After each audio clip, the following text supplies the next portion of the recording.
Hola chicos, nuevamente me da gusto saludarles. En esta mañana vamos a ver un tema nuevo de comunicación y lenguaje y vamos a ver los signos de puntuación, así que prestemos bastante atención y comencemos. El primer signo que vamos a ver es el punto. El punto nos indica el fin de una oración. También va después de una abreviatura. Por ejemplo, cuando abreviamos licenciado, escribimos solo lic y al final escribimos un punto.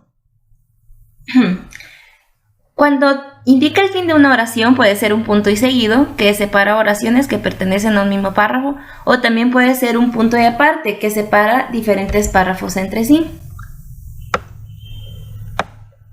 También tenemos el punto y coma. El punto y coma nos indica una pausa mayor que la coma, que vamos a ver más adelante, pero más chiquita que el punto. Y separa elementos de una enumeración que ya tienen coma. Por ejemplo, vamos a decir, cuando ya tenemos diferentes comas y necesitamos volver a separar por comas, vamos a escribir el punto y coma. Separa elementos de una enumeración que ya tiene coma, dice. Y también inicia proposiciones. O sea que cuando nosotros queremos proponer algo o la escritura quiere proponer algo, se escribe punto y coma. También está la coma. La coma separa elementos de una enumeración. Por ejemplo, si yo quiero escribir las cosas que llevo en mi mochila, entonces escribo lápiz, coma, borrador, coma, cuaderno, coma, y así separamos. Siempre que hacemos listados, vamos a separar por comas. También encierra aclaraciones. Por ejemplo, si yo digo María, coma, la mamá de mi amigo, coma, era muy bonita. Entonces esa aclaración de que es la mamá de mi amigo va en medio de las comas. Dice, indica la elipsis del verbo. Esto quiere decir que indica cómo se separa el verbo. Y dice antes y después de expresiones como sin embargo, siempre vamos a escribir coma, sin duda, coma, no obstante, coma, ¿verdad?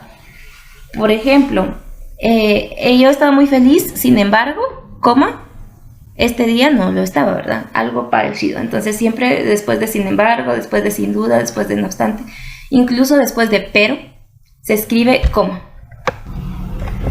Las comillas se escriben al principio y al final de una cita textual. Por ejemplo, cuando estamos escribiendo un versículo o una frase, la escribimos entre comillas. También al escribir palabras extranjeras como, por ejemplo, selfie o garage, que son palabras que vienen de otros idiomas, entonces las vamos a escribir entre comillas. En la escritura de seudónimos de personajes o personas famosas, por ejemplo, alguien que su nombre artístico sea, por ejemplo, los seudónimos son apodos que las personas que los personajes o personas famosas escriben, ¿verdad? Y que ellos mismos se ponen. Son como sus apodos, ¿verdad? Por ejemplo, les voy a poner un artista de música que se llama Bad Bunny. Entonces Bad Bunny es su seudónimo o su nombre, pero en realidad su nombre es Benito, ¿verdad? Él se llama Benito, pero su seudónimo de personaje famoso es Bad Bunny. Entonces este iría entre comillas.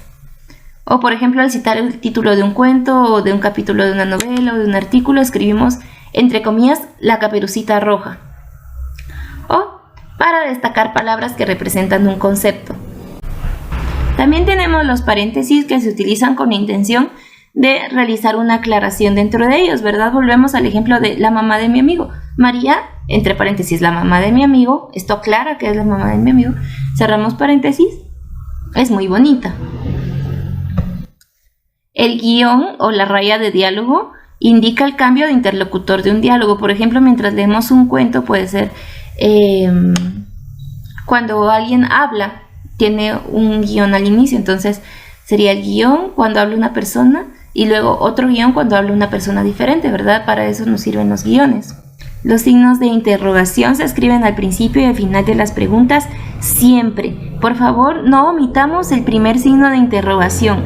Cuando hablamos en inglés, el primer signo de interrogación no se escribe porque es la regla ortográfica del inglés, pero en nuestro idioma español debemos siempre escribir el primer signo para que podamos distinguir que lo que estamos iniciando es una pregunta También estos son llamados signos de entonación porque nos hacen leer las palabras y las oraciones con una entonación, en este caso de interrogación, ¿verdad? Si vemos signos de interrogación, hacemos el sonido de una pregunta. ¿Cómo estás? No, ¿cómo estás?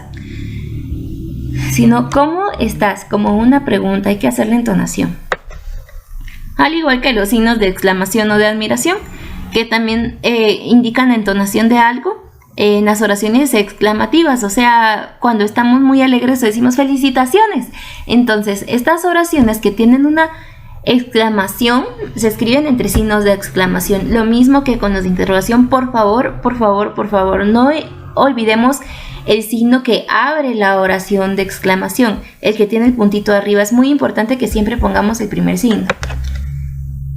El guión nos sirve para dividir una palabra al final de una línea y se coloca detrás de la sílaba. Por ejemplo, vamos a terminar de escribir nuestro diario, pero ya no nos cabe la palabra completa. En lugar de escribir nuestra letra súper chiquitititita y salirnos de todo el margen del cuaderno, debemos escribir, por ejemplo, matema, guioncito, bajamos y terminamos la palabra abajo. Ticas.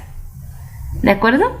Debemos utilizar siempre el guión, después, dice, se coloca detrás de la sílaba para que podamos separar las palabras cuando ya no nos caben en una línea. Y por último, las diéresis. Dice, se escribe wegui.